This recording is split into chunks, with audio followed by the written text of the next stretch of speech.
الحمد للہ نحمده ونصلی علی رسولہ الکریم۔ نئے سال کے حوالے سے کچھ باتیں آپ کے سامنے رکھنی ہے۔ آج دسمبر کی 31 تاریخ ہے۔ ہیپی نیو ایئر کے حوالے سے نوجوان طبقہ ہمارا حرکت میں آیا ہوا ہے اور ایک دوسرے کو نئے سال کی مبارکباد پیش کی جا رہی ہے۔ اس بارے میں اسلام کیا کہتا ہے اور ہمارے کلچر کو اس کے کیا نقصانات ہیں، اس کے حوالے سے میں انشاءاللہ چند باتیں آپ کے سامنے رکھوں گا۔ مذہب کی تعلیمات تو بالکل واضح ہیں۔ رسول اللہ صلی اللہ علیہ وسلم کے دور میں جب بھی نئے سال کا آغاز ہوتا تھا تو آپ صلی اللہ علیہ وسلم کیا کرتے تھے۔ ہمیں اس بارے میں حدیث سے جو ہدایات ملتی ہیں وہ جب بھی نئے مہینے کی ابتدا ہوتی تھی تو چاند دیکھ کر آپ صلی اللہ علیہ وسلم دعا مانگا کرتے تھے، اللہم اہلہ علینا بالامن والایمان والسلامتی والاحسان۔ یہ مشہور دعا ہے کہ اللہ اس چاند کو ہمارے حق میں برکت والا بنا، سلامتی والا بنا۔ تو اگر کوئی نئے سال پر، چاہے وہ اسلامی ہو یا انگریزی سال ہو، اس میں اگر کوئی دعا مانگتا ہے کہ اللہ اس نئے سال کو ہمارے لیے برکت کا ذریعہ بنا اور جو ہم سے کوتاہیاں ہوئی ہیں آئندہ ان کوتاہیوں کی تلافی کی ہمیں توفیق عطا فرما، تو اس حد تک تو ٹھیک ہے، اس میں کوئی حرج نہیں ہے۔ لیکن یہاں دو چیزیں جو ہمارے معاشرے میں نئے سال کے حوالے سے ہو رہی ہیں وہ قابل اصلاح ہیں۔ ایک ہے نئے سال کی مبارکباد دینا، یہ غلط ہے۔ مبارکباد ہمیشہ کسی کو کسی خوشی کے موقع پہ دی جاتی ہے، نئے سال کا آنا کوئی خوشی نہیں ہے، اس لیے کہ ہم جتنی زندگی دنیا میں لے کر آئے ہیں، جب بھی نیا سال آتا ہے تو یہ اس کی علامت ہوتی ہے کہ ہماری زندگی میں ایک سال کم ہو گیا۔ میں اس کی ایک مثال دیتا ہوں کہ ایک شخص کو کراچی سے بٹھا کے لاہور لے جایا جا رہا ہے پھانسی گھاٹ پر چڑھانے کے لیے، پھانسی کے پھندے پہ چڑھانے کے لیے کراچی سے اس کو آپ نے بٹھایا، اس مجرم کو لاہور کی عدالت میں اس کے مقدمے کی سماعت ہے اور وہاں سے اس کو پھانسی کے پھندے پہ چڑھا دیا جائے گا۔ وہ جیسے جیسے لاہور کا اسٹیشن قریب آئے گا تو اسے ہر اسٹیشن پہ کیا مبارکباد ملے گی کہ ماشاءاللہ آپ کا ایک اسٹیشن، یعنی ایک اسٹیپ آپ آگے جا چکے ہیں اور اب آپ اگلے اسٹیپ پہ جا چکے ہیں، اب آپ اگلے اسٹیشن پہ جا چکے ہیں۔ دنیا میں اس سے بڑا بیوقوف کوئی نہیں ہوگا جو اس موقع پر اس کو مبارکباد دے۔ ہم جتنی زندگی دنیا میں لے کر آتے ہیں، ہمارا ہر قدم قبر کے گڑھے کی طرف جا رہا ہے۔ کوئی دنیا میں 60 سال کی زندگی لے کر آیا ہے، کوئی 50 سال کی زندگی لے کر آیا ہے، کوئی 40 سال کی زندگی لایا ہے، کوئی 30 سال کی زندگی لایا ہے۔ نیا سال گزرنا اس کی علامت ہے کہ آپ کے قدم قبر کے گڑھے کے قریب ایک سال مزید ہو چکے ہیں، یعنی ایک سال آپ مزید قبر کے قریب جا چکے ہیں۔ تو یہ عجیب حماقت کی بات ہے کہ آپ قبرستان کے قریب ہوتے جا رہے ہیں اور آپ اس پہ ایک دوسرے کو مبارکباد دے رہے ہیں کہ مبارک ہو، آپ کی زندگی میں 50 سال آپ لے کر آئے تھے، اب صرف 49 سال رہ گئے، اب صرف 48 سال رہ گئے، اب صرف 47 سال رہ گئے۔ تو موت کے قریب جانا یا موت کے منہ میں جانا یا موت کے قریب ہوتے چلے جانا، یہ کوئی خوشی کی بات ہے کہ آپ ایک دوسرے کو اس پہ مبارکباد پیش کریں؟ ہم لوگ بہت ساری چیزیں گوروں سے لیتے ہیں اور بغیر سوچے سمجھے، جو لینے کی چیز ہے وہ تو لیتے نہیں، ان سے ڈسپلن نہیں لیتے، ملک سے محبت ہم ان سے نہیں لیتے کہ وہ اپنے ملک سے کتنی محبت کرتے ہیں، ملک کے کیسے وفادار ہوتے ہیں، نظم و ضبط ان کا کیسا ہے۔ یہ چیزیں جو لینے کی تھی وہ تو ہم لے نہیں رہے۔ جو اوٹ پٹانگ چیزیں ان کے معاشرے میں چل رہی ہیں، بیکار قسم کی چیزیں چل رہی ہیں، وہ ساری ہم بھرپور طریقے سے اڈاپٹ کر رہے ہیں وہاں سے۔ تو ایسی حماقتوں سے اجتناب کرنا چاہیے۔ نیا سال کوئی مبارکباد کا موقع نہیں ہے کہ آپ کسی کو مبارکباد دیں، یہ کوئی تک نہیں بنتا مبارکبادی کا۔ کسی کے ہاں بچے کی ولادت ہو، مبارکباد کا موقع ہے، خوشی کا موقع ہے، کسی کی شادی ہو رہی ہے، خوشی کا موقع ہے، کوئی امتحان میں پاس ہو رہا ہے، کامیاب ہو رہا ہے، وہ خوشی کا موقع ہے۔ تو اسی طرح اور بہت سارے خوشی کے مواقع ہیں، عید کا دن ہے، خوشی کا موقع ہے، اس پہ ایک دوسرے کو مبارکباد دیجیے۔ لیکن نیا سال کا آنا یہ ہرگز اس میں کوئی خوشی کا تصور نہیں ہے۔ بعض لوگ کہتے ہیں کہ اگر ٹھیک ہے اس میں خوشی کا موقع نہیں ہے، لیکن اگر ہم تھوڑی سی خوشی منا لیتے ہیں، تھوڑا سا انجوائے کر لیتے ہیں لائف کو، تو اس میں کیا، اس میں حرج کیا ہے؟ تو دیکھیں، لائف کو انجوائے کرنا یا خوشی منانا ٹھیک ہے، اس پہ کوئی نہ اللہ کی طرف سے پابندی ہے نہ گورنمنٹ کی طرف سے کوئی پابندی ہے، لیکن اس کے کچھ اصول اور ضوابط تو ہوا کرتے ہیں نا۔ ایک موقع، پنجابی میں ایک مثل مشہور ہے نا، میں اس وقت ہوں بھی لاہور میں تو وہ مثال یہاں زیادہ سمجھ میں آئے گی۔ گل ویلے دی تے پھل موسم دا، کہتے ہیں بات ہمیشہ پتے کی کرو اور پھل ہمیشہ موسم کا کھاؤ۔ آپ دسمبر میں اگر آم کھا رہے ہیں تو یہ اسٹور والا آم ہے، یعنی موسم کا پھل نہیں، یہ آپ کو بیمار کرے گا۔ یہ آم جب آم پیدا ہوتا ہے اسی وقت کھایا جائے، اور گرمیوں میں آپ کینو اور مالٹے کھا رہے ہیں تو وہ سڑے ہوئے مالٹے ملیں گے آپ کو۔ تو خوشی کا کوئی موقع ہو تو آپ ضرور اس کو منائیں، سیلیبریٹ کریں، لیکن جب کوئی موقع نہیں ہے، میں نے بتایا کہ یہ تو آپ کا روزانہ ہر آنے والا دن جو ہے نا وہ موت کے قریب ہوتا چلا جا رہا ہے۔ تو یہ اپنی زندگی کو نئے عزم کے ساتھ اپنی کوتاہیوں کی تلافی کا کرنا اور ان کوتاہیوں کی تلافی کی طرف توجہ دینا، اس کا موقع ہے. جب آپ اس کو خوشی منائیں گے اور سیلیبریٹ کریں گے تو آپ ان چیزوں سے غافل ہو جائیں گے جو کرنے کے کام ہیں، ان چیزوں سے آپ غافل ہو جائیں گے. اس لیے اس کو سیلیبریٹ نہیں کرنا چاہیے. یہاں ایک بات اور بھی میں کہوں گا، بعض لوگ تھوڑا سا نئے سال کی مخالفت میں غلو بھی کرتے ہیں. کل کسی نے کوئی میسج بھیجا کہ آپ کو غیر اسلامی سال مبارک ہو.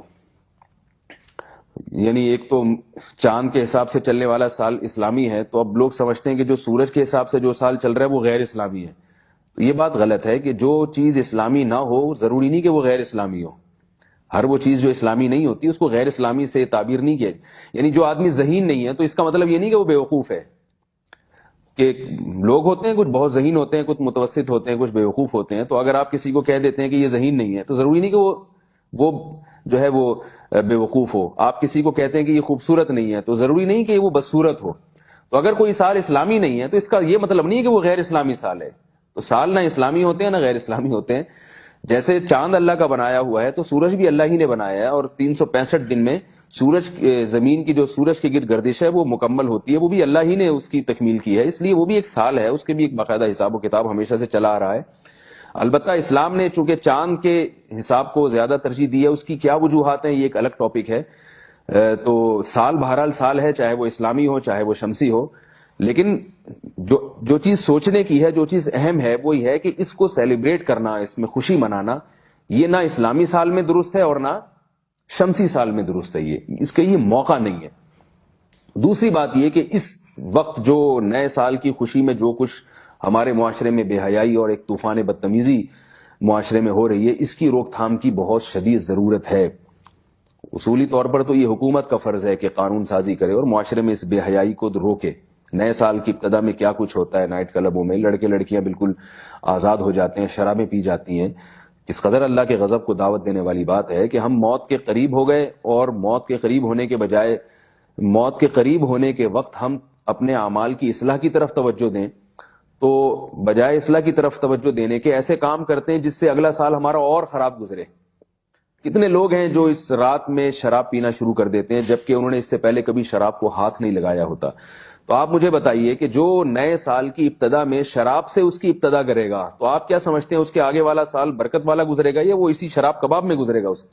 جب بھی کسی نئے کام کی ابتدا کی جاتی ہے تو اس میں کوشش کی جاتی ہے کسی اچھے کام سے ابتدا ہو.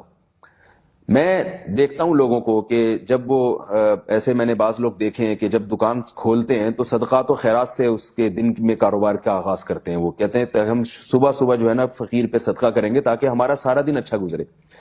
دکان میں بعض لوگ ایسا بھی کرتے ہیں کہ شروع میں کچھ تھوڑی سی تلاوت کر لیتے ہیں تاکہ وہ کہتے ہیں ہم ٹھیک ہے گانے وانے بھی لگا دیں گے دکان میں لیکن بعد میں لگائیں گے، شروع میں تھوڑی سی تلاوت ہونی چاہیے. بسوں میں ہم نے دیکھا ہے کہ جب آپ کسی لمبے روٹ پہ سفر کرتے ہیں تو بس والا ابتدا میں گانے نہیں لگاتا، وہ شروع میں قوالیاں لگاتا ہے، نعتیں لگاتا ہے. اس کا یہ کنسپٹ ہے کہ نعتیں لگاؤں گا یا حمد و ثنا لگاؤں گا تو سفر کی ابتدا کم از کم اچھی ہوگی، بعد میں وہ چاہے گانے بھی لگا دے اور کچھ بھی کر دے وہ. لیکن وہ یہ کہتا ہے کہ ٹھیک ہے میں گانے سنتا ہوں، گانے لگاتا ہوں، میوزک سنتا ہوں، لیکن ابتدا تو کم از کم اللہ کے نام سے ہو. تو نئے سال کی ابتدا ہو رہی ہے، ابتدا تو کم از کم اچھی ہو. آپ اس کی ابتدا ہی یعنی رات کے 12 بجتے ہی آپ شراب اور کباب سے اس کی ابتدا کرتے ہیں تو یہ بڑی محرومی کی بات ہے. پورا سال پھر اس کا مطلب ہے آپ یہ چاہتے ہیں کہ ہمارا ایسا ہی گزرے. نحوست سے ایک کام کی ابتدا کی جا رہی ہے، نحوست سے اپنے سال کی ابتدا کی جا رہی ہے، تو آپ اس سے پھر اللہ سے کیا امیدیں رکھیں گے کہ اس سال میں اللہ تعالیٰ ہمیں برکتیں دے گا اور اس سال میں اللہ کی رحمتیں نازل ہوں گی. پھر جو کچھ نازل ہو رہا ہے وہ ہم دیکھ رہے ہیں پورا سال کیسے گزرتا ہے. تو سب سے پہلی تو یہ حکومت کی ذمہ داری ہے کہ وہ ان حالات پہ کنٹرول کرے. یہ نئے سال میں جو فائرنگ کی جاتی ہے یا جس طرح سے بےہودہ طریقے سے اس کو سیلیبریٹ کیا جاتا ہے، حکومت کو ایسی قانون سازی کرے. اور دوسرے درجے میں یہ گھر کے سربراہ کی ذمہ داری ہے کہ وہ اپنی اولاد پہ کنٹرول کرے. لڑکیاں تیار ہو کے گھر سے نکلتی ہیں والدین کے سامنے، والدین ان کو نہیں روکتے. بس ہر آدمی براڈ مائنڈ بنا ہوا ہے کہ دین میں سختی نہیں ہے اور ہم جو ہے نا تھوڑا سا بچوں کو آزادی دینی چاہیے. تو آپ دیں پھر آزادی، پھر کل یہی بچے پھر آپ کو جو ہے وہ آپ کے حقوق، جو اللہ کے حقوق نہیں پہچانتا وہ والدین کے حقوق کہاں سے پہچانے گا. تو کل یہی بچے پھر والدین کو ستاتے ہیں. جب وہ آزاد ہو گئی، اس میں بچی میں شرم و حیا نکل گئی، وہ اپنے والدین کے سامنے اپنے بوائے فرینڈ کے ساتھ گھوم رہی ہے، تو جب شرم و حیا اس کی نکل گئی تو شرم و حیا ہی تو وہ چیز ہے جو بڑوں کا ادب کرواتی ہے، گھروں کے ماحول کو درست کرواتی ہے. تو جب شرم و حیا اس سے بچی سے نکل جائے گی تو آپ کہاں اس سے توقع رکھیں گے کہ وہ پھر والدین کا بڑھاپے میں احترام کرے گی؟ یہ تو سارا کلچر ہم یورپ سے لے رہے ہیں. تو یاد رکھیے جب یورپ کی آپ چیزیں لیں گے تو پورا فیملی سسٹم یورپ والا ہی آئے گا. پھر والدین یہ توقع نہ رکھیں کہ بڑھاپے میں بچے ہماری خدمت کریں گے. انہوں نے گوروں کو نیا سال جیسے مناتے ہوئے دیکھا ہے تو وہ بوڑھوں کی جو گورے جس طرح سے اپنے والدین کی خدمت کرتے ہیں نا، وہ خدمت بھی پھر اسی طرح سے کریں گے. وہ بڑھاپے میں آپ کو اولڈ ہاؤس میں داخل کر دیں گے. تو آپ کو اللہ اس کے رسول کی رضا کی فکر نہیں ہے تو کم از کم آپ اپنا مستقبل تو سوچئے کہ ہمارا بڑھاپا اچھا گزرے، ہم اپنے بچوں کو کچھ دین سکھائیں، کچھ اخلاق سکھائیں، شرم و حیا سکھائیں، تاکہ وہ بڑھاپے میں آپ کی خدمت تو کریں کم از کم. ورنہ وہ بڑھاپے میں آپ کو بھی اولڈ ہاؤس میں پھینک آئیں گے جا کے. اور کیونکہ آپ ان کی جو لائف جو انجوائے کرنا چاہتے ہیں اس میں بوڑھے والدین رکاوٹ بنتے ہیں.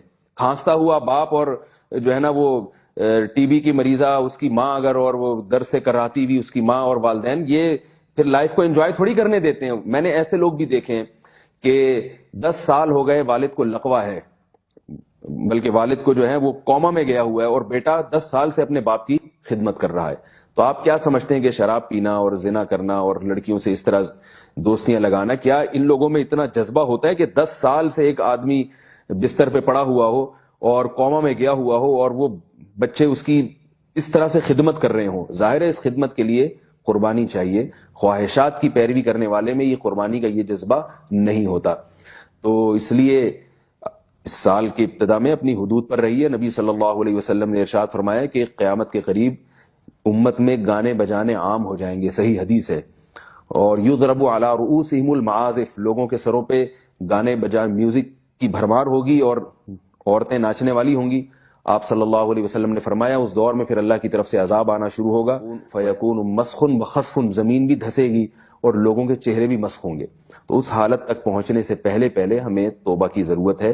نئے سال کی ابتدا اگر آپ نے کرنی ہے تو دعا سے کریں، اللہ تعالیٰ اس سال کو ہمارے حق میں بہتر بنائے. اور جہاں شریعت نے سیلیبریٹ کرنے کا حکم دیا ہے وہاں آپ جائز طریقے سے اس کو منائیں بھی. جہاں اجازت دی ہے، آپ نبی صلی اللہ علیہ وسلم نے نکاح کے موقع پر ترغیب دی ہے کچھ کھلانے پلانے کا انتظام ہو. ولیمے میں آپ صلی اللہ علیہ وسلم نے ترغیب دی ہے کہ لوگوں کی دعوت ہو، اس کو سیلیبریٹ کیا جائے. عید پہ آپ صلی اللہ علیہ وسلم نے اس کو سیلیبریٹ کرنے کا حکم دیا ہے. تو جو منانے کی چیزیں آپ ان کو منائیے. ہر چیز منانے کی نہیں ہوتی اور ہر چیز کو منانے کی کوشش بھی نہیں کرنی چاہیے. اللہ تعالی ہم سب کو عمل کی توفیق عطا فرمائے.